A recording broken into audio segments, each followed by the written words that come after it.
bonjour à tous, bienvenue. Nous sommes très nombreux pour ce deuxième volet de la série de 3 webinaires consacrés au burn-out et aux solutions organisationnelles. Donc, le sujet de ce second webinaire est de savoir quelles sont les solutions organisationnelles que l'on peut mettre en œuvre, les solutions préventives. Et la structure de ce webinaire va être un petit peu de comparer deux processus. Le processus d'une personne qui a été victime du burn-out et qui en a accompagné, Corinne Lebars, qui nous parlera de son témoignage. Donc, on aura d'une part le témoignage d'un processus, disons, individuel de naissance et de vécu terrible du burn-out, auquel nous opposerons même peut-être un processus vertueux de prévention du burn-out au sein des organisations. Donc, je me présente à nouveau pour ceux qui n'étaient pas au précédent webinaire. Donc, je m'appelle Benjamin Stanislas, je dirige le groupe Dièdre qui fait du recrutement et qui a notamment pour vocation, en termes de conseil en organisation, de proposer des solutions organisationnelles à des problèmes sociétaux. Pour être très rapide, de nombreux problèmes, enjeux sociétaux se présentent aujourd'hui aux entreprises. Ils se présentent un petit peu sous forme individuelle, comme le burn-out, qui est une souffrance individuelle, mais parfois des gens arrivent avec un sentiment d'injustice ou de mépris, d'injustice sociale, et on a le sentiment que ce sont des enjeux sociétaux auxquels l'entreprise n'a pas à répondre, mais notre conviction, c'est que l'organisation a des réponses à proposer, d'une part parce que les problèmes se posent à elle, s'imposent à elle, et d'autre part parce que l'organisation du travail et l'organisation nourrit un petit peu ces problématiques et peut y apporter des réponses. Donc, sans plus attendre, je laisse Corinne Lebars se présenter et nous parler de son témoignage. Bonjour à tous, merci d'être aussi nombreux. Donc, comme vous le voyez, je m'appelle Corinne Lebars, je suis docteur en sciences de l'éducation et j'étais en poste de chercheur lorsque j'ai vécu un burn-out. Donc, c'est plutôt à ce titre-là, en fait, que je vais vous parler aujourd'hui. Et puis aussi, en tant qu'auteur de 2 ouvrages dont je vais vous parler un petit peu plus tard. Voilà, et bien je peux même vous en parler maintenant. Donc voilà, à la suite de ce burn-out que je date de 2018, mais qui en fait a commencé bien avant. Enfin, le processus de souffrance au travail, d'installation de la souffrance avait commencé bien avant. À la suite de la partie extrême, je dirais, de ce processus, de l'étape qui m'a fait vraiment chuter, j'ai rebondi relativement rapidement au sein d'un groupe qui avait été constitué par un service social et qui m'avait été proposé. Et c'est dans ce même groupe, en fait, que j'ai pu proposer que nous écrivions nos récits de burn-out. Nous étions 7 femmes à l'époque et nous avons donc publié un premier livre qui s'appelle « À s'en brûler les ailes », qui a été édité par la coopérative Dire le Travail, qui recueille des récits de travailleurs. Un livre donc qui est paru en janvier 2021. À la suite de ce livre-là, j'ai coordonné un numéro spécial sur la souffrance au travail dans la revue française de service social, puisque je fais partie de son comité de rédaction.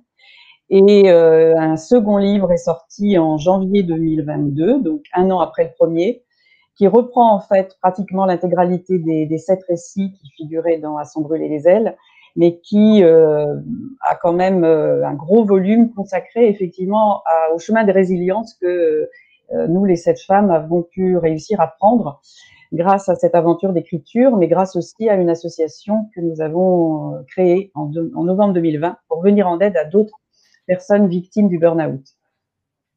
Donc, voilà pour la partie résilience qui est en cours.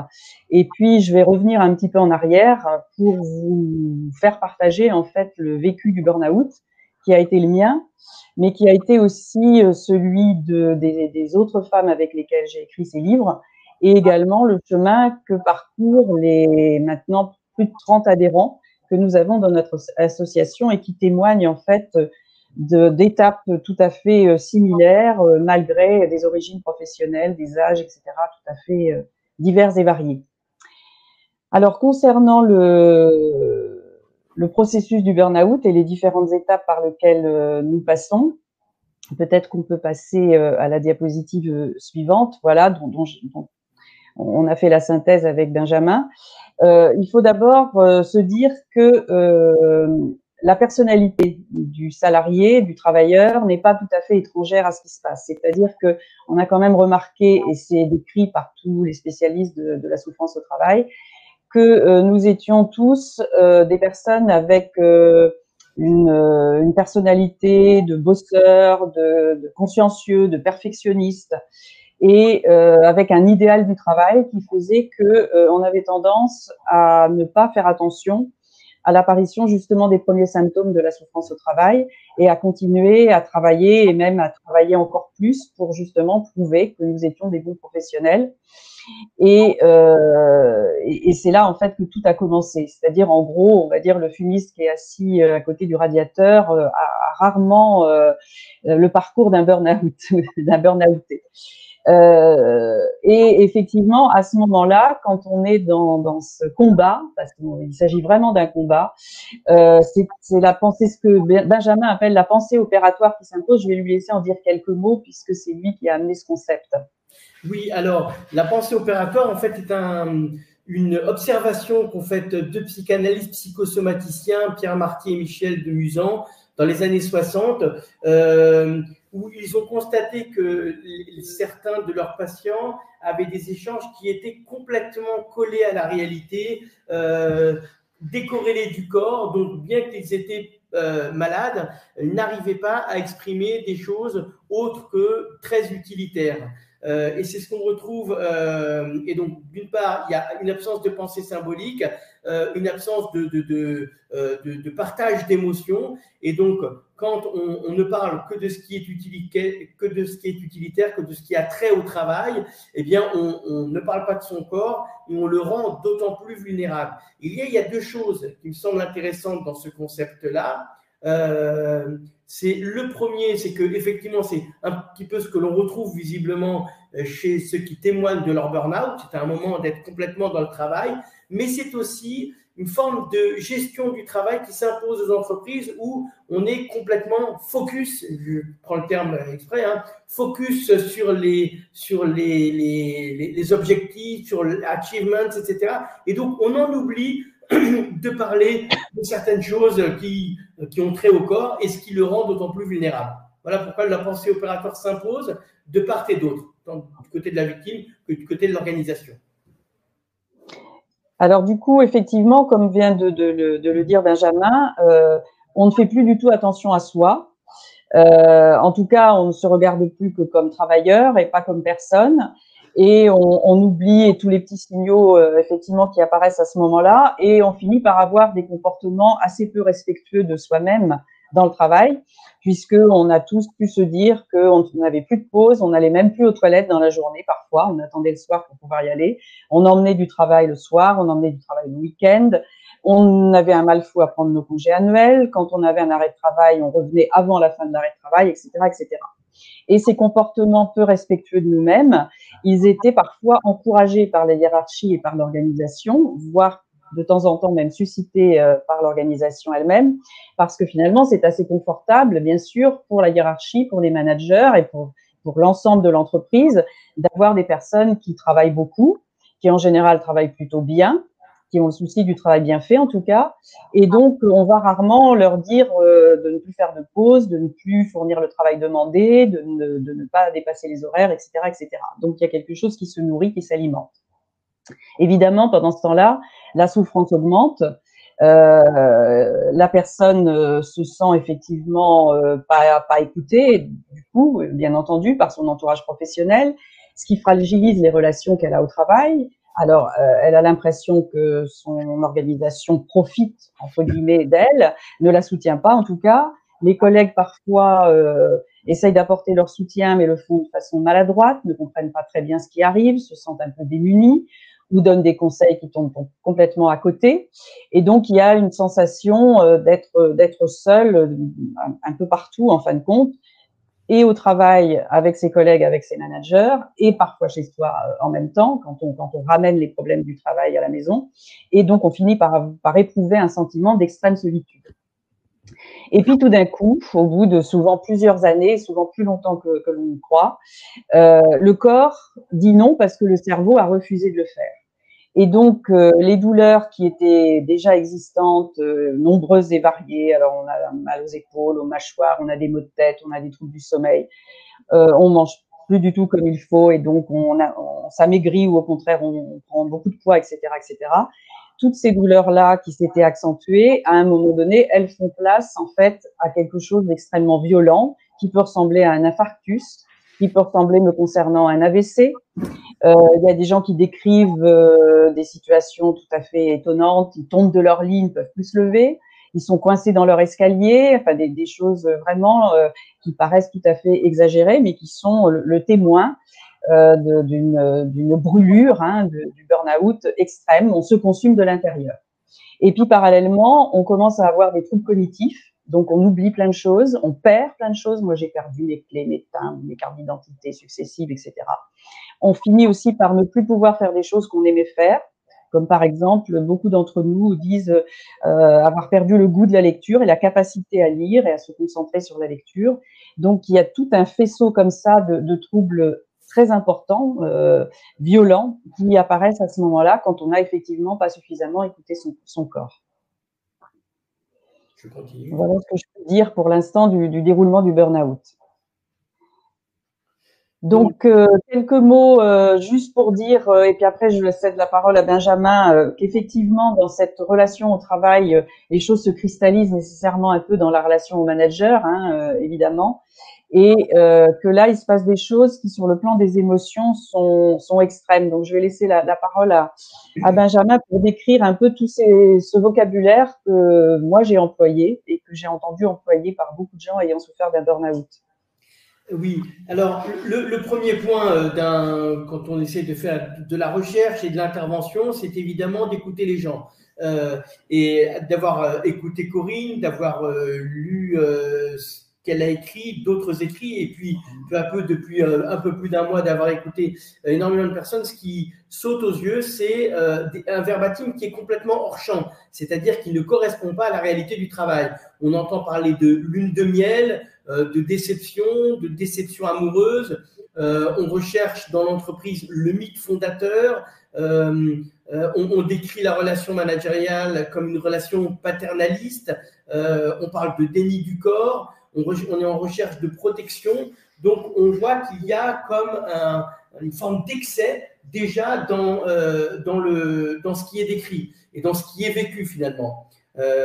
Cet excès, c'est le deuxième point, mène à une forte rupture, puisque dès lors qu'on a des attentes aussi fortes que ça, qu'on recherche une relation paternaliste et qu'on ne trouve entre guillemets qu'un manager, et parfois qui n'a pas les bons, qui n'est même pas un bon manager, il y a forcément une désillusion qui est majeure et une chute donc finalement. Et dans la mesure où les émotions étaient assez excessives, la chute est d'autant plus forte. Est-ce que tu veux poursuivre ? Oui, je veux bien poursuivre. Alors, je nuancerai un tout petit peu ce que tu viens de dire sur la relation paternaliste, c'est-à-dire que on ne la cherche pas forcément, mais parfois elle nous est proposée, voire imposée. Et comme finalement comme on est entre guillemets de bons travailleurs, eh bien finalement on est plutôt content quand même au bout du compte de ce type de relation qui nous est proposé, parce que on a l'impression qu'on est apprécié, voire aimé du manager, hein, d'où cette notion de lune de miel. Et effectivement, le jour où tout d'un coup il trouve qu'on n'est plus à la hauteur pour X raisons, on se sent totalement relégué, hein. Et là, il y a une désillusion, il y a une perte de sens, il y a une incompréhension, il y a un déclin, il y a une chute qui est extrêmement brutale. Et quand on essaye de reprendre une communication normale, on n'y parvient pas. D'une part parce que on a été fortement déçus, et donc si le manager revient vers nous, on se demande toujours dans quel but. Et puis parce que très vite, de part et d'autre, il y a des mots qui sont exacerbés, qui sont inappropriés, et on n'arrive plus à communiquer. Donc peut-être une des premières pistes qu'on pourrait déjà citer ici, c'est que quand il y a cette espèce de lune de miel entre le manager et le salarié, il faut essayer de trouver où placer le curseur qui va pouvoir dire qu'on entre dans la zone rouge et qu'on commence à être en danger parce que c'est une relation trop fusionnelle et qui n'est pas normale dans une relation de travail.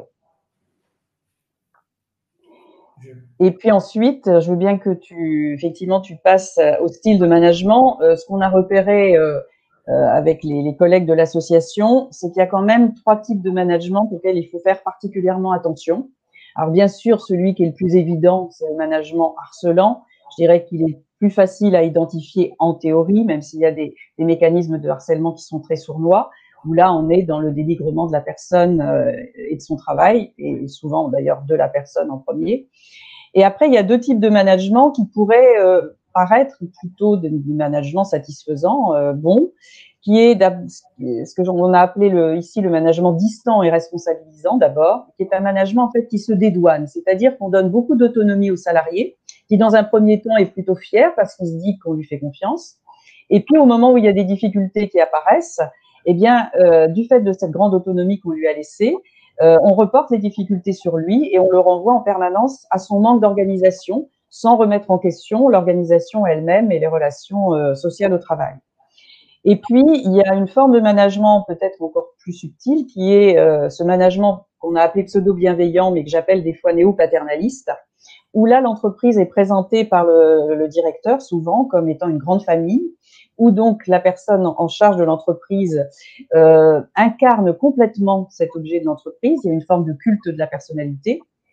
Et dans ce management-là, le salarié se voit invité à des soirées festives au domicile de son patron. On lui demande de venir avec son conjoint, ce qui va évidemment complètement partir vers les verbatim hors champ que nous avons vus tout à l'heure.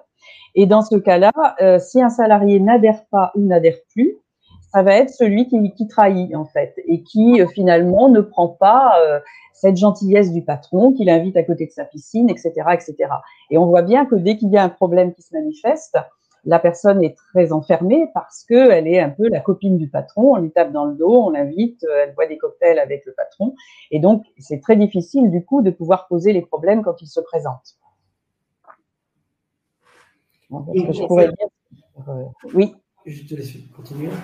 Non, juste, je voulais dire que c'était en gros ce que je voulais dire sur les types de management qu'on a pu identifier, nous, comme dire particulièrement risqués ou voire toxiques dans les cas de burn-out.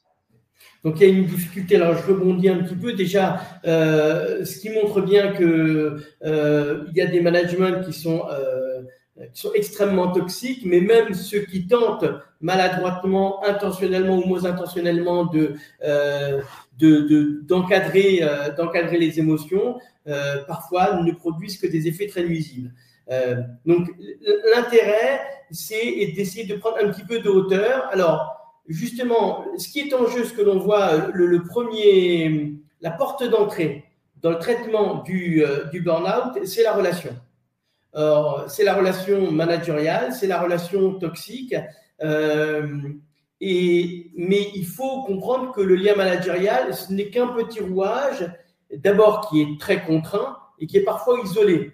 C'est-à-dire qu'il est contraint. La relation entre un manager et une personne, ce n'est pas seulement de donner des directives et d'avoir une relation avec un subordonné, mais il y a des outils d'évaluation, des outils d'auto-évaluation, des outils de gestion. Et ça, ils sont choisis par l'organisation. Il y a aussi un rythme qui est donné par l'entreprise sur le rythme des réunions. Donc, le management, la relation du managérial, même si elle est problématique, n'est pas le seul enjeu. Je rebondis d'ailleurs sur certaines personnes qui font des remarques dans le chat qui remarquent que le point d'entrée serait alors uniquement les gens qui seraient particulièrement fragiles ou particulièrement perfectionnistes. Ce n'est pas le cas. Ça, c'est la porte d'entrée. À nouveau, l'objectif, c'est d'abord d'écouter les gens qui ont vécu le burn-out dans ses formes les plus critiques et les plus douloureuses, de ne pas oublier qu'aujourd'hui, on parle de 2,5 millions de personnes en burn-out et que quand on parle autour de nous, il y a toujours des gens qui ont fait un mini burn-out, j'ai presque envie de dire un burn-out asymptomatique peut-être, mais c'est-à-dire beaucoup moins fort. Cela signifie que aujourd'hui, l'organisation porte une certaine responsabilité dans la gestion du travail d'énormément de ses employés et de ses subordonnés. Donc, après avoir vu le parcours des gens qui vivent le burn-out et le processus qui les mène à cela, il faut le réintégrer dans l'organisation de façon à trouver les solutions qui soient organisationnelles. L'objectif à nouveau n'est pas de trouver un responsable et de le punir, mais plutôt de trouver des solutions de prévention. Donc, à nouveau, le lien managérial, évidemment, est en question, mais ce n'est pas lui la porte d'entrée de la seule solution. Alors, oui, je continue. Donc, déjà, reprenons les 3 mots que nous avons identifiés. Donc, c'est d'abord une relation toxique qui est exclusive, qui est passionnée. Et il faut répondre à ce problème. Le second, c'est l'excès. Alors, il y a un excès de travail, c'est un excès qui est proche de l'exceptionnel. Il faut tout de suite le faire. Ça justifie tous les efforts. J'ai parlé d'utilitaire, de sacrificiel. Pour ceux qui se souviennent, ça fait un petit peu comme la série 24 heures chrono, où il faut tout de suite faire quelque chose, sinon la bombe va exploser. Et puis d'ailleurs, si je continue le parallèle, le Jack Bauer, le sauveteur, il ne reporte qu'à une seule personne, son président. Vous voyez, on retrouve la relation paternaliste, c'est-à-dire à la fois l'urgence, l'exceptionnel, le sauvetage, et puis surtout, il paye de son corps.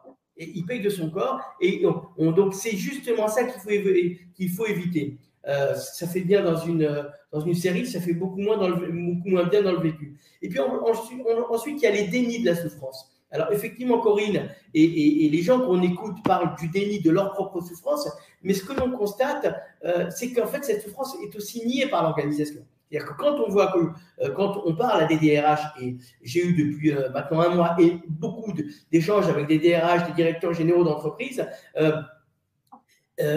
admettre qu'il y a des problèmes sociétaux, admettre qu'il y a des burn-out, oui, mais accepter qu'il y a de la souffrance, c'est beaucoup plus compliqué. Et donc, on fait face à un double déni, à un triple déni. D'abord, la victime nie sa souffrance pendant un certain nombre de temps.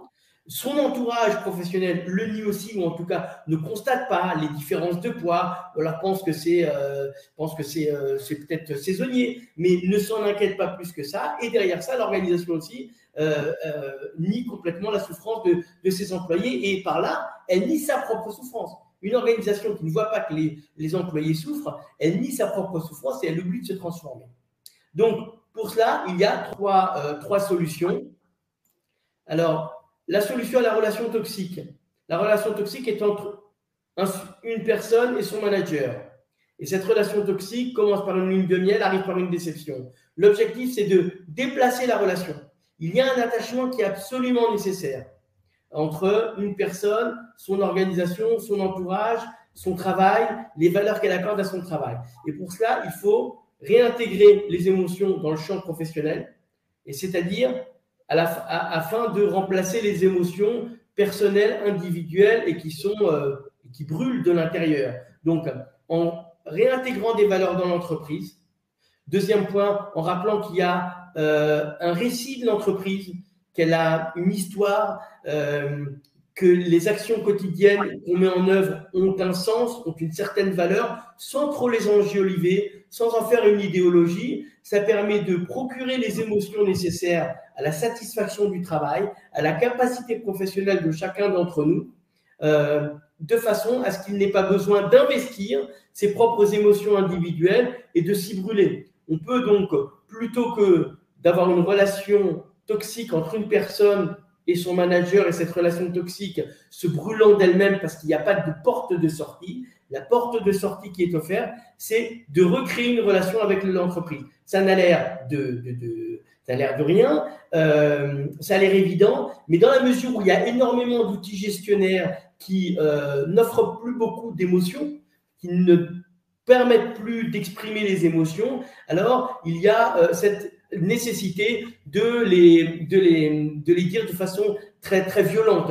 Je fais un parallèle qui est peut-être un peu maladroit, mais je dis, ce qui s'est passé au Trocadéro, par exemple, ce dimanche, on a vu une foule scander Macron assassin, signifie, à un moment, on a juste des gens qui sont dans une relation extrêmement, extrêmement violente avec une situation. Il n'y a pas d'acteur, il n'y a pas d'acteurs qui permettent de médier, de faire des filtres avec ces situations-là. Donc, et c'est la même chose des syndicats, des partis politiques, etc. La même chose, l'organisation est là pour canaliser un certain nombre de violences, un certain nombre d'émotions et proposer une histoire aussi. Proposer une histoire qui donne une valeur au travail. Et donc, ce troisième point, c'est nourrir une certaine narrativité pour éviter qu'il y ait une relation triangulaire entre un subordonné, un manager et un objet, ou un subordonné, un manager et un client, et que les relations soient extrêmement violentes ou alors au contraire extrêmement excessives de l'ordre de la lune de miel. Donc, réintégrer une relation entre le travailleur et l'ensemble de l'organisation. C'est le premier point. Contre l'excès, il faut renforcer des routines. L'excès, c'est facile, en tout cas, c'est très visible. C'est-à-dire qu'on voit que les gens travaillent plus, les gens sautent des pauses. Donc, premièrement, il faut qu'il y ait un discours des RH qui dépassionne tous les excès. Corinne et donc beaucoup de gens ont fait part de ces différents séminaires très ludiques, très valorisants, dans lesquels parfois les gens ont une implication excessive à la fois. Donc, à nouveau, le DRH et tout le discours RH doit dépassionner les enjeux du travail, doit dépassionner les enjeux de ce type de réunion pour à la fois remettre une certaine relativité dans ces relations. Donc, un discours RH qui va dépassionner, donc on réintègre le travailleur au sein de l'entreprise et on dépassionne sa relation. On introduit, c'est le deuxième point, on introduit des tiers qui sont neutres, qui sont protecteurs. À nouveau, il faut qu'on puisse parler à trois, qu'il y ait d'autres services qui puissent intervenir dans des situations, parler plus collectivement. Ce que racontent énormément de gens victimes du burn-out, et j'ajoute des RH qui se retrouvent face à des gens qui sont au bout du rouleau, ou alors des managers qui se retrouvent et qui découvrent un petit peu que leurs subordonnés sont au bord du rouleau, découvrent entre guillemets ou pas, hein. Là n'est pas la question, c'est qu'ils étaient dans une relation binaire. Donc il est important de créer un certain nombre de routines classiques qui permettent de remettre un petit peu plus de collectif. À nouveau, on a créé des valeurs, on a remis de l'histoire dans l'entreprise, on remet du collectif. Je donne un exemple sur lequel je travaille, par exemple, sur lequel je travaille actuellement avec un client, c'est qu'à la fin des projets, quand tout s'est bien passé, on prend le temps d'écrire ou de le raconter, ce qui permet d'une part de raconter tout le processus, raconter les victoires qui sont des victoires collectives, donner une valeur au travail et montrer à chacun qu'il est à la fois acteur et tributaire du collectif. Ça évite qu'au prochain projet, quelqu'un sente la nécessité de se sacrifier et d'en faire beaucoup plus que ce qui n'est nécessaire. Voilà la deuxième solution, la solution au deuxième problème qui est l'excès. Mais vous voyez le petit schéma qui est en dessous, c'est un schéma qu'on appelle des apprentissages en simple boucle, exploitation. C'est-à-dire, on voit qu'il y a un problème. Le problème, c'est il y a trop d'excès. Eh bien, on rajoute un petit peu de collectif. Mais ce n'est pas suffisant face au troisième problème qui nous semble beaucoup plus problématique et qu'on a clairement identifié, qui sont les dénis. C'est-à-dire les dénis à la fois des victimes, de l'entourage et de l'entreprise. Il y a un déni de la souffrance. Il y a un déni, c'est-à-dire qu'il y a quelque chose qui est complètement tu, qui est invisible, qui est inaudible. Et donc, il faut absolument décrire ces signaux-là et apprendre à les détecter. Il faut créer des outils nouveaux pour détecter les problèmes. Il s'agit c'est-à-dire qu'il y a des questionnaires réguliers. Alors, on en a beaucoup sur la qualité de vie au travail, mais il faut essayer d'aller un petit peu plus loin. On parle d'enjeux sociétaux, on parle de douleurs du corps. Donc, sur les douleurs du corps, les médecins sont là, mais les médecins, à nouveau, ont un devoir de réserve. Donc, il y a une difficulté pour eux à faire part clairement à certains de leurs pairs et aux managers du fait qu'il y a des souffrances. Donc, il y a des ponts comme ça à créer qui sont extrêmement importants.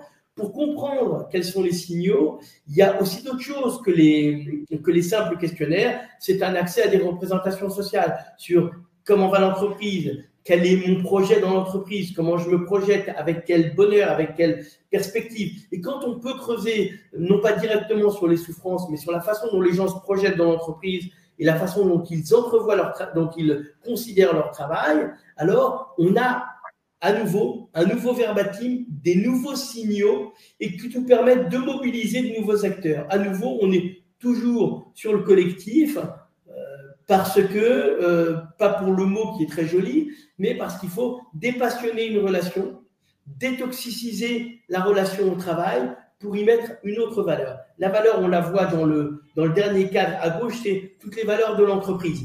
Toutes les valeurs de l'entreprise, toute la narration, toutes les valeurs du travail qu'elle propose, il faut que les gens y aient accès. Ce qu'on appelle l'apprentissage, en double boucle, l'apprentissage exploratoire. On va explorer de nouvelles façons de travailler, de nouvelles façons d'organiser le travail.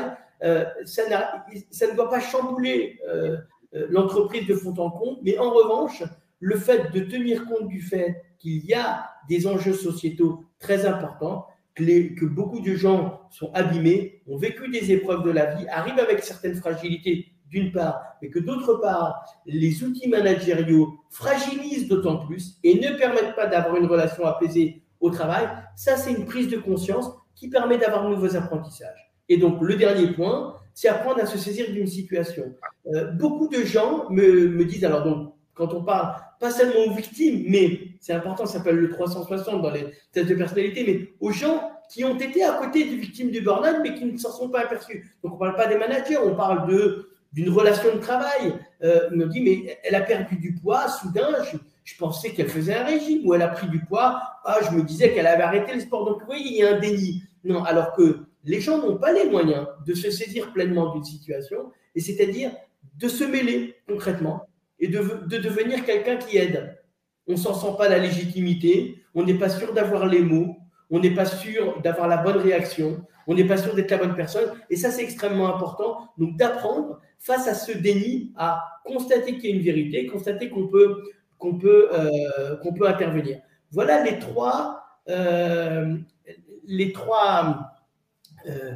enjeux et les trois façons d'aborder le burn-out. Et donc évidemment, ce sont des solutions génériques qui nous ont été soufflées, qu'on a construites au fur et à mesure de nos entretiens et de nos premières interventions. À vous de nous en donner, à vous de voir. Il y a un sondage qui part pour savoir si vous avez été un petit peu convaincu. Évidemment, ce sont des premières solutions génériques. Alors, évidemment, l'écueil, c'est la recette toute faite. C'est qu'on pose une solution qui est hors contexte, on pose une idéologie, mais ça, je vous invite vivement au 3e webinaire animé par par une doctorante qui a fait un doctorat en sciences, qui est clinicienne, chercheuse en sciences humaines, dont le doctorat a porté sur la fabrique du burn-out, et un directeur de projet qui nous parlera des méthodes agiles qui fabriquent des risques psychosociaux. Mais pour rester sur notre propos, voilà, l'important, c'est vraiment de créer des valeurs, de créer une entreprise et de permettre, par un certain nombre d'apprentissages et de routines, à réintégrer tous les gens de façon vertueuse au sein de l'entreprise. J'en ai fini. Avant qu'on réponde aux questions, est-ce que Corinne, tu veux peut-être réagir, ajouter quelque chose? Oui, je veux bien réagir parce qu'il y a pas mal de petits commentaires là de la part des spectateurs, enfin des participants, qui me font penser que peut-être j'ai pas bien expliqué forcément en si peu de temps ce que je voulais dire. Notamment pas mal de questions autour de la fragilité des personnes qui ont fait un burn-out. Alors moi, je tiens à dire une chose parce que souvent on nous dit tu as fait une dépression. On ne fait une dépression que parce qu'on a fait un burn-out, c'est-à-dire qu'on n'est pas dépressive et après on fait une dépression. La dépression est une conséquence et pas une cause du burn-out. Moi, j'étais quelqu'un qui n'avait jamais eu de problématiques particulières sur le plan psychique. Au contraire, je passais pour être quelqu'un de très fort et même encore maintenant, on me le dit toujours. Par contre, c'est vrai que le burn-out, une fois qu'il a eu lieu, fragilise, mais il faut mettre les choses dans le bon ordre. On est plutôt des gens sérieux, combatifs, bosseurs. On est plutôt effectivement des gens au départ qui sont sur un registre costaud, pour reprendre une expression que j'ai vue dans un des dans un des messages. Et en fait, ce sont les situations auxquelles on s'est affronté à un moment donné, et surtout le fait justement qu'on n'a pas été entendu et qu'on n'a pas pu s'en sortir de manière préventive, qui ont fait qu'à un moment donné, on perd l'estime de soi, on perd la confiance en soi et dans les autres, et que effectivement, ça reste marqué comme une empreinte et qu'on peut avoir une forme de vulnérabilité dans les années qui suivent. Et je voudrais en profiter pour répondre à la question de quelqu'un qui dit j'ai fait un burn-out, je me lance dans un travail indépendant, et quelqu'un d'autre qui demande si on peut, quand on est indépendant, faire un burn-out. Eh bien moi je l'ai vécu, c'est-à-dire qu'effectivement j'ai pas voulu retourner au travail salarié, j'ai créé une micro-entreprise, et comme je n'étais pas sortie du burn-out, je me suis infligé à nouveau un burn-out, parce qu'en fait on parle des personnalités qui entrent en burn-out, mais il y a aussi après les personnalités qui en sortent. Et il y a 3 modèles qui ont été très bien décrits par Sabine Bataille, qui est une chercheuse spécialiste de la question. Et je me suis vraiment reconnue dans l'un d'entre eux, dans ce modèle, qui est le modèle du funambule qui avance pour ne pas tomber. Et donc, j'ai continué, en fait, à beaucoup travailler dans ma micro-entreprise et à quasiment, oui, m'infliger de nouveau de la souffrance au travail. Donc, voilà, je voulais un peu rétablir ça. On n'est pas fragile, on le devient. Et c'est le burn-out qui nous rend fragile, et pas le contraire. Alors, je rebondis sur plusieurs questions concernant la fonction publique, donc les burn-out dans la fonction publique et les burn-out chez les freelances. Effectivement, on parle en général des organisations privées. Ça a l'air un petit peu plus simple, parce que bon, c'est une entreprise de 1000 ou 5000 ou 10 000 personnes, ou même 500 et 100 personnes, ça arrive aussi. Ça a l'air d'être isolé. Effectivement, dans la fonction publique, dans laquelle il y a plusieurs strates, c'est beaucoup plus complexe. Ça semble beaucoup plus complexe parce qu'on a, comme on dit, un champ institutionnel un peu plus vaste. Si on est dans la fonction, si on est enseignant, il y a l'école, il y a le ministère de l'Éducation nationale, il y a le gouvernement, il y a les enjeux sociétaux de l'enseignement, il y a le contact avec l'enfant. Moi, j'ai été enseignant au début de ma carrière, c'est extrêmement riche et ça demande une implication extrême. Pas seulement en termes d'heures de travail, mais dans l'émotion. On reste un peu plus, les quelques minutes qu'on reste en plus après le cours sont extrêmement importantes. Mais je m'éloigne un peu. Voilà, le partage des émotions, c'est important aussi. En tout cas, pour en revenir à ça, il y a effectivement des burn-out dans toutes ces situations, à la fois de freelance et dans l'administration, qui ne sont pas très différentes. Parce qu'à nouveau, il y a une perte de sens et de valeur. Pour ce qui est des freelances, alors j'ai parlé avec certaines personnes, effectivement des entrepreneurs, et on m'a parlé de quelqu'un m'a raconté comment il avait finalement ses dossiers aux toilettes. Imaginez-vous, terrible, c'est-à-dire qu'à un moment, il était tellement tendu qu'il n'arrivait plus à traiter ses dossiers autre part qu'aux toilettes, marié, 2 enfants, et c'est extrêmement compliqué. Qu'est-ce qui manque à ce moment-là? Il manque d'avoir beaucoup plus de relations. Il manque d'avoir une reconnaissance au travail.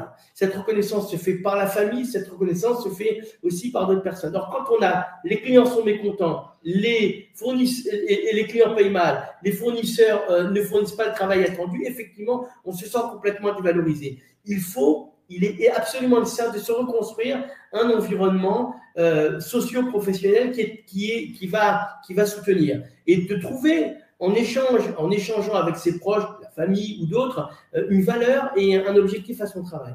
Pour ce qui est de l'administration publique, il faut choisir ses valeurs.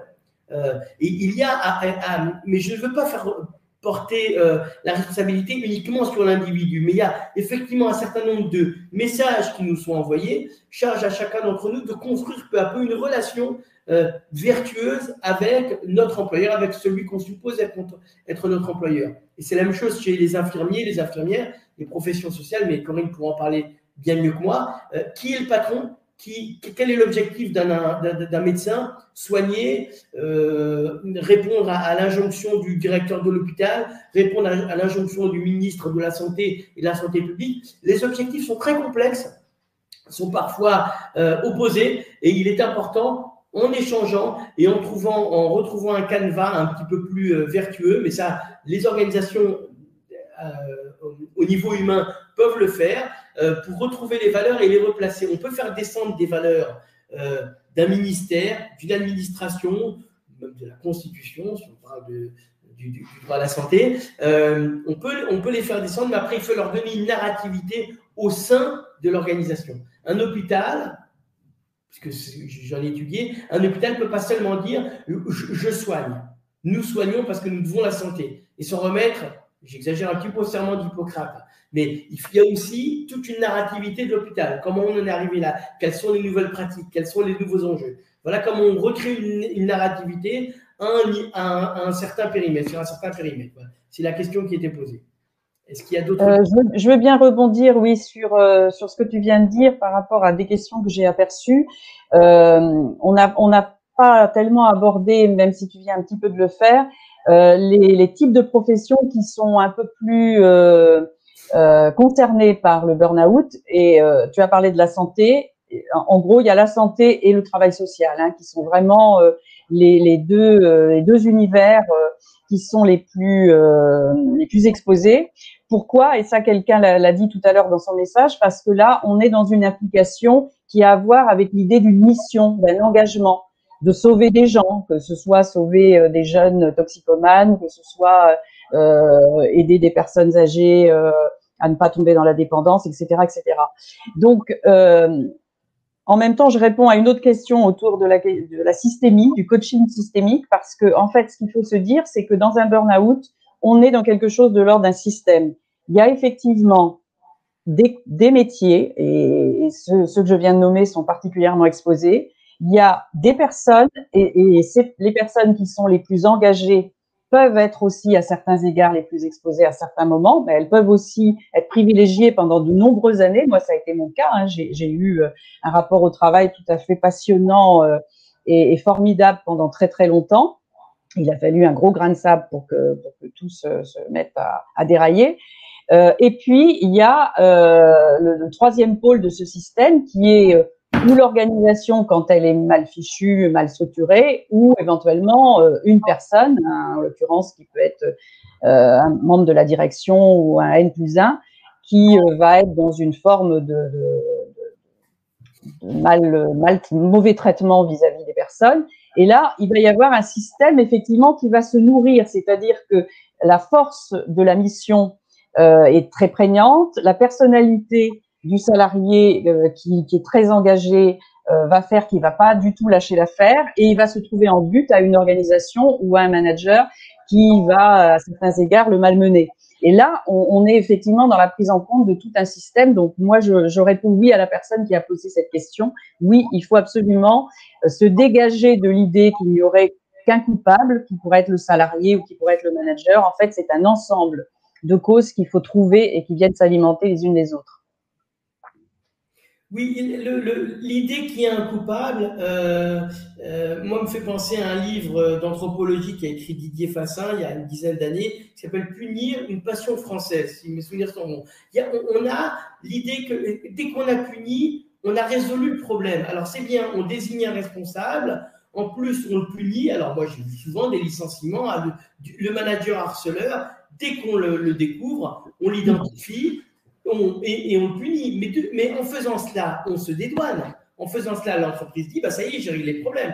D'une part, je l'ai identifié, je l'ai isolé et je l'ai renvoyé. Alors qu'il y a 2,5 millions, c'est ce que j'ai lu, 2,5 millions de burn-out. J'ai vu qu'il y avait une question là-dessus. J'essaierai de répondre plus tard en retrouvant la référence exacte, puisqu'on m'a posé la question du périmètre. Donc, il ne s'agit absolument pas ni de nier les responsabilités, mais surtout pas de trouver un seul responsable. Il s'agit de créer des processus vertueux qui permettent de retrouver le sens au travail. Je réponds à une personne qui disait « Est-ce qu'on est moins costaud qu'il y a 20-30 ans ?» Ce qui s'est passé depuis 20-30 ans, il y a eu plusieurs choses. D'abord, la financiarisation des entreprises, ça s'est connu depuis les années 80. Donc, il y a moins de valeur du travail, mais beaucoup plus de valeur financière. Je ne fais pas une critique là-dessus, mais en tout cas, je constate, moi, la critique, je la garde pour moi, mais je constate que la financiarisation fait que les échéances sont à court terme et on ne peut pas avoir de valeur du travail au trimestre, au quarter. C'est extrêmement compliqué. Et ça peut se faire dans certains périmètres, dans certains secteurs, parce que ça correspond à une façon de faire. Effectivement, le secteur de la banque ou le secteur du commerce peut être porté par ce genre d'outils et ça donne une valeur et ça donne des émotions qui sont positives et qui ont une capacité d'agir. En revanche, si on les change de périmètre et si on oppose à des valeurs qui sont des valeurs de long terme, des valeurs qui sont liées à des missions de long terme comme la mission sociale, comme la mission de soins, et qu'on y oppose un agenda des valeurs qui sont de court terme et un agenda de court terme, alors là, on a effectivement une impossibilité de s'investir. Comment s'investir auprès d'un patient qui a une maladie chronique et qu'on doit soigner sur 5 ans, alors que l'outil d'auto-évaluation de son propre travail est un outil d'évaluation trimestrielle? Voilà où ça pose problème. On n'est pas moins costaud qu'il y a 20 ou 30 ans, on fait face à des paradoxes, à des injonctions paradoxales qui nous mettent dans des porte-à-faux qu'il est très difficile de résoudre seul. Donc, j'ai entendu des gens qui disent « j'ai fait mon burn-out, je suis seul responsable ». Effectivement, c'est intéressant, mais à un moment, il faut aussi admettre qu'on n'a pas, on ne peut pas complètement, on n'a pas été dans un écosystème qui nous permettait de trouver toutes les solutions aux problèmes et qu'on peut exiger aussi de l'écosystème dont nous faisons partie et que nous co-construisons, que cet écosystème soit plus porteur de solutions. Voilà. Un dernier point, on m'a dit burn-out, brown-out, etc. Je ne suis pas sûr que ce soit les mêmes mots. Effectivement, alors les 3 B, bore-out, brown-out et burn-out, ça fait une belle mode. C'est intéressant parce qu'au moins ça a mis l'accent marketing sur des mots, mais franchement, quelqu'un qui fait un burn-out est en souffrance beaucoup plus importante que quelqu'un qui fait un burn-out. Sans nier la difficulté des uns des autres, je vous ai dit que le groupe Dièdre a pour vocation de faire de la recherche et de l'intervention surtout sur des enjeux sociétaux. Donc effectivement, des gens qui travaillent, qui vont au travail, même qui perçoivent un salaire et même qui sont en bonne santé, mais qui ne trouvent pas de sens à leur carrière, c'est aussi un autre problème. On aura peut-être l'occasion de soulever. Est-ce que tu veux rajouter, Corinne ? Oui, je voudrais répondre à des questions qui portent sur les problèmes personnels que pourraient vivre certains salariés au moment où ils sont en souffrance au travail. Alors, je pense que c'est une fausse question. Désolée pour les gens qui ont posé cette question-là. On a tous dans notre vie des moments où on a des problèmes personnels. Enfin, ça fait partie intrinsèque de la vie de chacun. À un moment donné, on va avoir un problème avec son gamin. Après, ça va être avec son parent qui vieillit. On va avoir un problème de couple, un problème de fric. Je sais pas. On a tous ça dans notre vie. Donc, je dirais que ça, c'est un faux problème. La seule chose où ça devient intéressant, c'est que effectivement, si au moment où la personne est en souffrance au travail, elle a en plus des problèmes personnels qui seraient éventuellement connus, par exemple, de ses collègues, c'est un point qui permet d'être encore plus attentif à décrire des signaux et à les repérer et à entrer un peu en ingérence pour tirer la sonnette d'alarme, c'est tout. Mais sinon, moi, je trouve que c'est une fausse question dans la mesure où, évidemment, on a tous notre vie à côté. J'aurais même tendance à dire que chez une personne en souffrance au travail, pratiquement la vie d'à côté, elle a moins d'impact puisque tout est concentré sur le travail. Donc, à la limite, c'est plutôt ça qui se passe que l'inverse. Donc, il faudrait pas arriver à ces situations, qui a été celle que j'ai connue moi personnellement, où on dit aux salariés les problèmes que vous avez ne tiennent pas à l'organisation de travail, mais tiennent à votre vie personnelle. Ça, c'est tellement facile. On peut toujours trouver quelque chose. Donc, je voulais vraiment insister là-dessus aussi. Oui, ça a été c'est un peu une question. Effectivement, alors c'était l'objet de notre premier webinaire dans lequel nous avions invité Maître Marciano, qui est avocat spécialiste du droit de la sécurité sociale. On a effectivement, quand une entreprise constate qu'une personne est en burn-out, elle va essayer de voir quelles sont les causes. Mais là, on est dans le juridique. Dans le juridique, la responsabilité appelle une sanction et on essaye de bien identifier un responsable. Et c'est tant mieux, c'est comme ça que marque le droit. Donc, on qualifie un fait, on trouve quels en sont les responsables et en fonction de ça, on sanctionne ou pas, parce que c'est l'objet de la justice. Donc, effectivement, si quelqu'un a vécu des drames personnels, d'une part, et qu'il a vécu des difficultés professionnelles, d'autre part, on aura tendance à estimer que sa fragilité, que sa dépression, voilà, son effondrement provient notamment de ces difficultés personnelles. Et ça permet de fixer la responsabilité. Mais ça, c'est une démarche juridique. Il y a aussi une démarche organisationnelle, il y a aussi une démarche, même si elle n'est pas très éthique, mais au moins une démarche organisationnelle qui permet de dire que la responsabilité est diffuse et elle est beaucoup plus complexe. Donc, ce n'est pas parce qu'il existe une démarche juridique qu'elle est exclusive à l'analyse du burn-out. Oui, d'autant que quelqu'un a parlé de la maladie professionnelle tout à l'heure. La maladie professionnelle pour burn-out, elle est très difficile à faire reconnaître. Et il y a une très grande opacité de ce qui se passe dans les comités régionaux, parce que précisément, voilà, c'est très difficile de pouvoir dénouer quelquefois un certain nombre de choses qui se mélangent. Et on voit bien que les employeurs ont beau jeu dans ces cas-là, quand ils sont auditionnés, de dire oh mais la personne vivait à ce moment-là tel problème, elle venait de perdre sa mère ou je ne sais quoi. Bon, ça fait partie, je dirais, de la bataille un peu juridique ou de reconnaissance qui est finalement ouais, au cœur de toutes ces affaires-là. Hein. Alors, on a dépassé le temps, mais je vais essayer de finir là-dessus et de finir sur un paradoxe. Typiquement, la reconnaissance du burn-out comme maladie professionnelle. Beaucoup de gens victimes du burn-out réclament cette reconnaissance. Elles la réclament précisément pour ne pas se sentir à nouveau seuls responsables de leur mal, de leur maladie et de leurs difficultés. Donc, elles réclament, à juste titre, que cette maladie soit considérée comme une maladie professionnelle, donc comme ayant eu des causes professionnelles. C'est une demande légitime pour guérir. Comment est-ce que c'est perçu par l'entreprise? C'est perçu par l'entreprise, si je lui accorde le statut de maladie professionnelle, ma responsabilité va être mise en cause.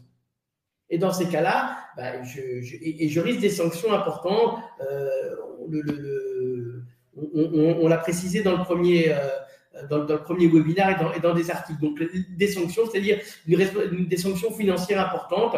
Mais, donc voilà, le cas typique où l'entreprise peut faire quelque chose pour la victime en reconnaissant la maladie professionnelle, mais elle se sent elle-même menacée. Vous voyez comme le problème, on est dans un problème d'incompréhension et de déni de la douleur et de difficulté. C'est pour ça qu'avant d'en arriver là, il est important de recréer des liens, recréer des liens de compréhension, créer des routines qui permettent d'échanger et qui permettent de comprendre nos enjeux mutuels. Je crois qu'on doit arrêter là parce qu'on a dépassé le temps.